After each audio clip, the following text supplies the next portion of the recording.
So hey guys, and welcome back to Born Traveller.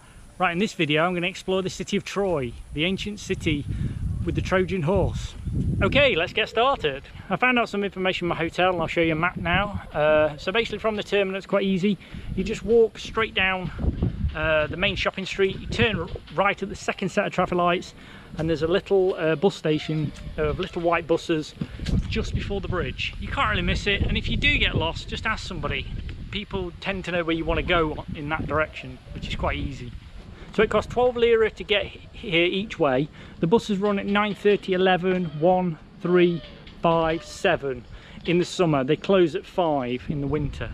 The bus takes about 40 minutes. It drops you right outside, and then you will have to somehow find your way to the archaeological museum, because that's a little bit away. It's probably a 15-minute walk. It costs 60 lira to get in the place, and takes about an hour to get round if you take your time. So it's not something you could do in the morning. You don't have to spend all day doing it. So this is another copy of the Trojan horse. The original one in the movie is in obviously the town. So this here is the Pitheos garden.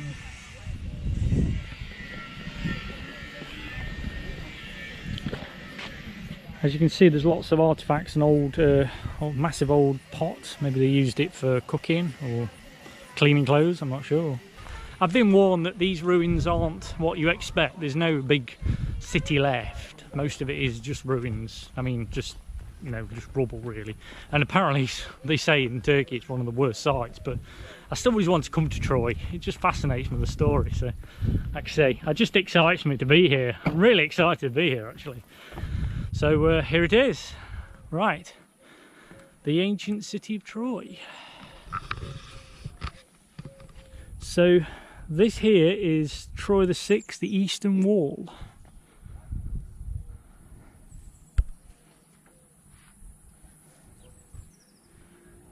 As you can see, it is just ruins, unfortunately. There's not much in terms of things left, but at least we have something.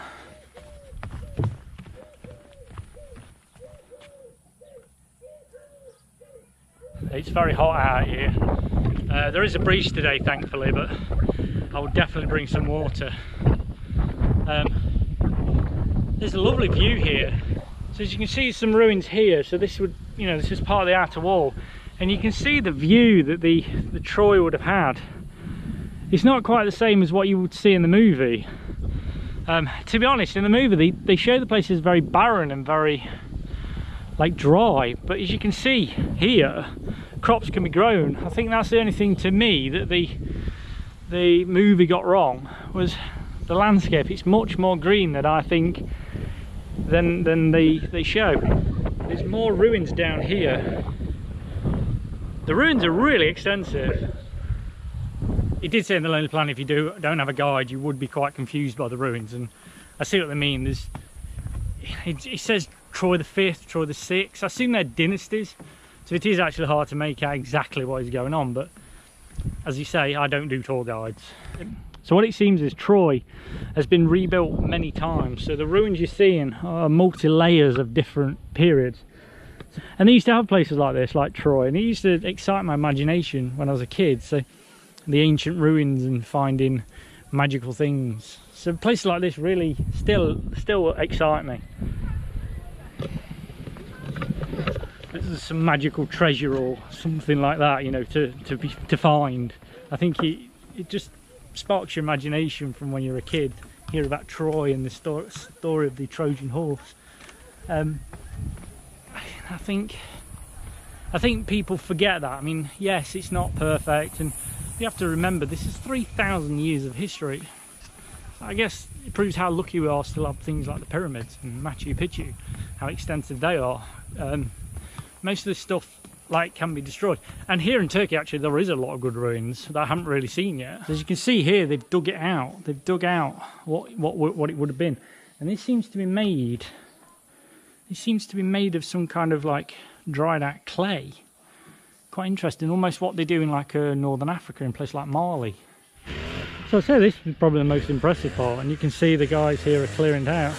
There's a well down there. Actually there's a couple of wells. Yeah, this is probably the most interesting part really. So this is the Odeon here, almost like a Roman amphitheater. I've seen some other ones around the world. I'll show you a photo now from Jordan in Oman, which is much bigger, but yeah, it's quite interesting. So this is like a much smaller version.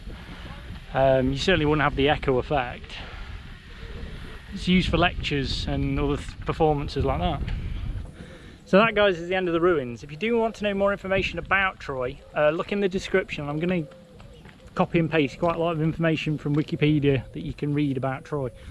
What it was, what it is now, you know, and things like that. Okay guys, that's it for this video. All I've got to do now is catch my bus back and then walk back to my hotel.